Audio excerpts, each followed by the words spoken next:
애가, 아가, 슬픈 노래라는 뜻이죠. 네, 이름만 들어도 벌써 마음이 좀 무거워지죠? 맞아요. 사실 이런 생각하실 수도 있어요. 왜 굳이 이렇게까지 처절한 슬픔을 기록으로 남겼을까? 그것도 그냥 일기처럼 쓴 게 아니라 아주 정교한 문학 형식까지 갖춰서. 네, 바로 그 점입니다. 오늘 저희가 깊이 파고들 자료는 바로 이 질문에 대한 답을 담고 있는 예레미야 애가에 관한 학술 서문입니다. 안녕하세요. 오늘 저희가 같이 들여다볼 자료는 말씀하신 대로 예레미야 애가에 대한 학술 서문인데요. 이 책을 누가 썼는지부터 시작해서요. 그 구조는 또 얼마나 독특한지. 네, 그리고 이 절망적인 노래가 궁극적으로 뭘 말하려는 건지 한번 깊이 파고 들어가 보려고 합니다. 좋습니다. 그래서 오늘 저희의 탐구는 이런 질문에서 시작해요. 모든 것이 파괴된 잿더미 위에서 인간은 어떻게 슬픔과 싸우고 이해하고 심지어 그것을 예술로 만들어냈는가? 고통을 마주하는 하나의 방식이었던 거죠? 네. 자료를 따라가면서 이 고대의 비극이 어떻게 시대를 초월한 슬픔 사용 설명서가 되었는지 그 비밀을 파헤쳐 보겠습니다. 자, 그럼 가장 기본적인 질문부터 시작해 볼까요? 네. 이 책 대체 누가 쓴 걸까? 전통적으로는 이름 그대로 예언자 예레미야가 저자라고 알려져 있잖아요. 네, 저도 그렇게만 알고 있었죠. 저도요. 그런데 자료를 보니까 학자들 사이에서는 이게 아주 뜨거운 감자더라고요. 맞아요. 아주 오래된 미스테리죠. 물론 예레미야가 저자라고 보는 데에는 그럴듯한 이유들이 있어요. 어떤 것들이죠? 자료에서도 언급하듯이 예루살렘의 멸망을 묘사하는 그 애끓는 감정이나 신학적인 관점이 예레미야서랑 굉장히 비슷하거든요. 문체나 분위기가요? 네. 마치 한 사람이 쓴 것처럼 겹쳐 보이는 거죠. 눈물의 예언자라는 그의 별명하고 이 책의 분위기가 너무 잘 어울리기도 하고요. 그런데 잠깐만요. 저는 그 부분이 오히려 좀 이상하게 들리는데요. 어떤 부분이요? 자료에서도 지적하지만 예레미야는 당시 권력자들과 엄청나게 부딪혔던 사람이잖아요. 그렇죠. 그런데 애가에서는 그를 박해했던 마지막 왕 시드기야에 대해 놀랍게도 존중하는 태도를 보인다는 거예요. 하나님의 기름 부음 받은 자라고 칭하면서 그의 죽음을 안타까워하죠. 그 부분. 이건 캐릭터 붕괴 아닌가요? 본인이 썼다고 보기엔 너무 어색한 지점 같아요. 아주 날카로운 지적이세요. 바로 그게 핵심적인 반론 중 하나입니다. 역시. 그리고 또 하나 결정적인 게 이 시의 화자는 예루살렘 성벽이 무너지고 도시가 불타는 걸 성 안에서 직접 목격하는 사람으로 그려져요. 네, 현장감이 엄청나죠. 그런데 역사적 기록을 보면 당시 예레미야는 예루살렘 함락 직후에 반바빌로니아 세력에 의해서 이집트로 강제로 끌려갔을 가능성이 매우 높거든요. 그럼 현장에 없었을 수도 있다는 거네요. 네, 현장에 없었던 거죠. 그러니까 알리바이가 안 맞는 셈이네요. 그럼 저자는 대체 누구일까요? 점점 미궁으로 빠지는데요. 그래서 자료는 아주 흥미로운 대안을 제시해요. 어떤 대안이죠? 저자를 한 명의 천재 작가로 특정하기보다는 예루살렘 멸망이라는 감당할 수 없는 국가적 재앙을 함께 겪은 생존자 공동체의 목소리가 담긴 시 모음집으로 보자는 거죠. 한 사람의 슬픔이 아니라. 네, 한 시대의 슬픔, 한 공동체의 트라우마가 응축된 결과물이라는 거예요. 와, 그 관점은 완전히 새롭네요. 그러니까 이건 한 개인의 저작이 아니라 일종의 공동 창작물 혹은 시대의 증언 같은 거군요. 그렇죠.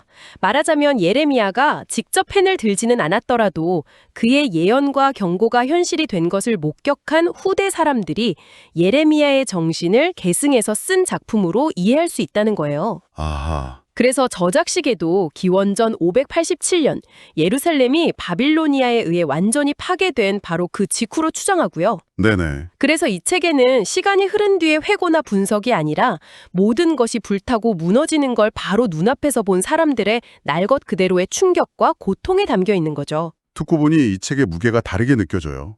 한 명의 천재가 쓴 비극서사시가 아니라 이름 없는 수많은 사람들의 피눈물이 모여 만들어진 기록이라는 거잖아요. 맞습니다. 그런데 저를 정말 놀라게 했던 건 그 혼돈과 절망 속에서 이 사람들이 슬픔을 표현한 방식이었어요. 이 책의 구조 정말 소름 돋을 정도로 정교하더라고요. 여기서부터 이 책의 진짜 매력이 드러나죠. 네. 보통 슬픔이나 비탄은 뒤죽박죽이고 혼란스러운 감정의 폭발이라고 생각하잖아요. 그런데 예레미야 애가는 인류 역사상 가장 정교하게 설계된 비탄의 노래 중 하나예요. 설계된 비탄이라. 네, 그 핵심에 바로 알파벳 시 또는 답관체 시라고 불리는 형식이 있습니다. 네, 저도 자료 보고 처음 알았어요. 1장, 2장, 4장이 각각 22개의 절로 되어 있는데 각 절의 첫 글자가 히브리어 알파벳 22개의 순서대로, 그러니까 알렙, 베트, 기멜 이렇게 시작한다는 거잖아요. 맞습니다. 그런데 이게 끝이 아니에요. 책의 심장부라고 할 수 있는 3장은 여기서 한술 더 떠요. 더요? 한 알파벳으로 시작하는 절이 3개씩 묶여 있어요. 알렙으로 시작하는 절 3개, 베트로 시작하는 절 3개, 이런 식으로요. 와, 그래서 3장은 총 66절에 달하는 엄청난 구조를 가지고 있죠. 슬픔의 A to Z라니 정말 와닿는 표현이네요. 보통 감당 못할 슬픔이 닥치면 말문이 막히잖아요. 그렇죠. 어디서부터 시작해야 할지 모르죠. 네, 무슨 말부터 해야 할지, 어디서부터 시작해야 할지 모르는 혼돈 그 자체인데 알파벳 순서라는 가장 기본적인 질서를 붙잡고 알렙부터 마지막 글자인 타부까지 하나씩 짚어나갔다는 거군요. 마치 거대한 폭풍우 속에서 작은 조각배의 밧줄 하나를 필사적으로 붙잡는 느낌이 들어요. 정확히 그런 심리였을 거예요. 자료에서도 이 형식이 압도적인 슬픔을 담아내는 그릇 역할을 했다고 표현하잖아요. 아, 슬픔을 담는 그릇? 네. 내 고통이 너무 커서 어디서부터 말해야 할지 모를 때 알파벳이라는 틀이 여기서부터 시작해서 여기까지 하나도 빠짐없이 다 쏟아내도 좋다고 말해주는 거죠. 와, 나의 고통이 알파벳의 처음부터 끝까지 세상의 모든 언어를 다 포함할 만큼 총체적이라는 걸 보여주는 동시에 그 혼돈을 다스리려는 처절한 시도였던 셈이에요. 왠지 알 것 같아요. 저도 머리가 복잡할 때면 갑자기 책상 정리를 하거나 컴퓨터 파일 정리를 할 때가 있거든요. 아, 그러세요? 네, 통제할 수 없는 외부 상황 대신 내가 통제할 수 있는 작은 질서를 만드는 행위 자체가 위안이 되는 것처럼요. 그런 심리가 아니었을까 싶네요. 아주 좋은 비유예요. 그런데 여기서 정말 소름 돋는 디테일이 하나 더 있어요. 뭔가요? 자료에 언급된 아인패 역전 현상입니다. 아인패 역전이요? 네. 시 전체를 알파벳 순서라는 엄격한 규칙으로 썼는데 이 3, 4장에서 딱 한 군데 히브리어 알파벳 아인과 패의 순서만 일부러 뒤집어 버린 거예요. 일부러요? 실수나 필사본의 오류가 아니고요? 네, 학자들은 이게 의도적인 장치라고 봐요. 이건 마치 완벽하게 정돈된 방에 의자 하나만 일부러 쓰러뜨려 놓은 것과 같아요. 아, 보아라. 우리가 이 질서정연한 규칙을 따르고는 있지만 사실 우리가 사는 세상의 근본적인 질서는 이미 망가졌다. 모든 것이 뒤집혔다는 걸 보여주는 시각적인 절규인 셈이죠. 와, 정해진 규칙마저 깨져버린 세계의 모습을 시의 형식 자체로 보여주는 정말 고도의 문학적 장치라고 할 수 있어요. 와, 이렇게까지 치밀하게 슬픔의 구조를 설계했다는 게 놀랍네요. 그런데 문득 궁금해져요. 네. 이렇게 정교한 장치를 만든 이유가 단순히 우리가 이만큼 슬프다를 보여주기 위함만은 아니었을 것 같거든요. 이 형식 안에 담으려고 했던 진짜 메시지, 그 핵심은 무엇이었을까요? 바로 그게 이 책을 관통하는 가장 중요한 질문이죠. 이 책은 개인의 슬픔을 기록한 일기장이 아니에요. 아, 일기장이 아니다. 네, 자료에서 강조하는 것처럼 이 시들은 공동체가 함께 모이는 예배나 추모 의식에서 낭송될 목적으로 만들어진 예배서이자 공식적인 탄원 기도문이었어요. 아, 그러니까 슬픔을 개인의 차원에 가두지 않고 공동체의 신앙 고백으로 승화시키는 공적인 과정이었군요. 맞습니다. 고통을 함께 나누고 함께 기억하고 함께 하나님께 부르짖기 위한 도구였던 거죠. 그런데 여기서 더 흥미로운 지점은 이 모든 재앙의 원인을 어디에서 찾느냐예요. 아, 원인. 당연히 자신들을 침략한 바벨로니아를 원망하고 저주할 법도 한데 애가서는 놀랍게도 화살을 외부가 아닌 내부로 바로 우리 자신에게로 돌립니다. 맞아요. 그 부분이 정말 인상적이었어요.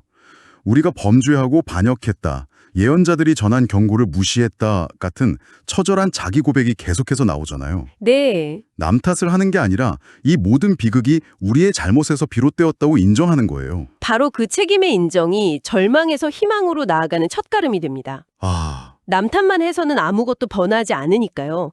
우리에게 책임이 있다는 걸 인정할 때 비로소 우리가 회복의 주체가 될 수 있다는 가능성이 열리는 거죠. 그렇군요. 그리고 이 구조가 책 전체의 흐름을 통해 극적으로 나타나요. 자료에 따르면 이 책의 신학적, 구조적 절정은 3장이에요. 1장과 2장에서는 그녀, 즉 예루살렘이나 우리의 고통, 공동체의 처절한 파괴를 묘사하다가 3장에서 갑자기 시점이 나는 한 개인에게로 바뀌죠. 네, 바로 그 지점이에요. 도시 전체가 겪는 거대한 고통을 이야기하다가 갑자기 카메라가 줌인해서 한 개인의 내면으로 깊숙이 들어가는 거죠. 네. 그리고 그 나는 자신의 극한 고통 속에서도 이렇게 고백해요. 주의 인자와 긍휼이 무궁하심으로 우리가 진멸되지 아니함이니이다. 이것들이 아침마다 새로우니 주의 성실하심이 크시도소이다. 가장 깊은 절망의 한가운데서 완전히 상반되는 희망을 노래하는 거네요. 그렇죠.